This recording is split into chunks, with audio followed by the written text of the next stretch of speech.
أصدقائي السلام عليكم. Dans cette vidéo, on va calculer cette intégrale. L'intégrale de 0 à 1 sur racine carrée de 4 moins x carré d de x.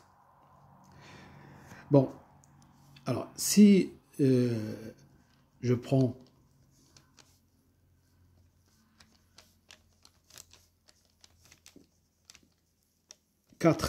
et je le mets en facteur ici, je vais avoir, c'est l'intégrale de 0 à 1 sur 2 racine carrée de 1 moins x au carré sur 4 d de x. Alors remarquez ici, j'ai 1 moins x sur 2 au carré. 0, 1 sur 2 racine carrée de 1 moins x sur 2, le tout au carré. Alors qu'est-ce que je vais faire? Je vais poser le changement de variable x sur 2 égale sinus x. Comme ça, je vais avoir 1 moins sinus carré que je peux simplifier après. Donc, on pose sinus de θ égale à x sur 2. Alors, l'intégrale i devient...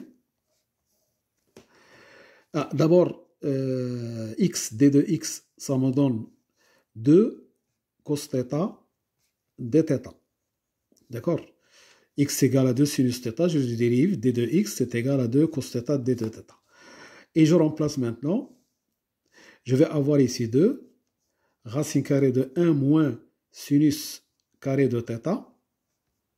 Et en haut, je vais avoir 2 cos θ dθ. Les bornes. Si x égale 0, alors θ égale à 0.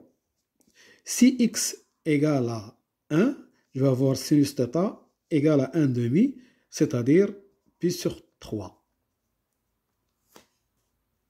D'accord?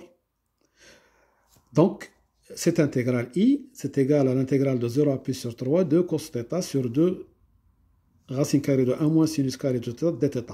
Je peux simplifier ce 2 et je vais avoir l'intégrale de 0 à pi sur 3 cos θ. Et ici, c'est racine carrée de 1 moins sinus carré, c'est cos carré de θ, dθ. Mais racine carrée de cos carré de θ, c'est valeur absolue de cos θ. D'accord? Mais quand on travaille dans 0 pi sur 3, le cosinus est positif. Donc, ça se simplifie.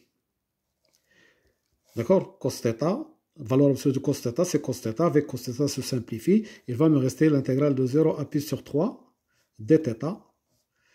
Et une primitive de θ, c'est θ, compris entre 0 et pi sur 3.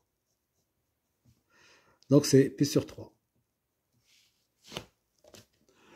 Voilà, je vous remercie de votre attention et à bientôt pour une autre vidéo, Inch'Allah. Salam.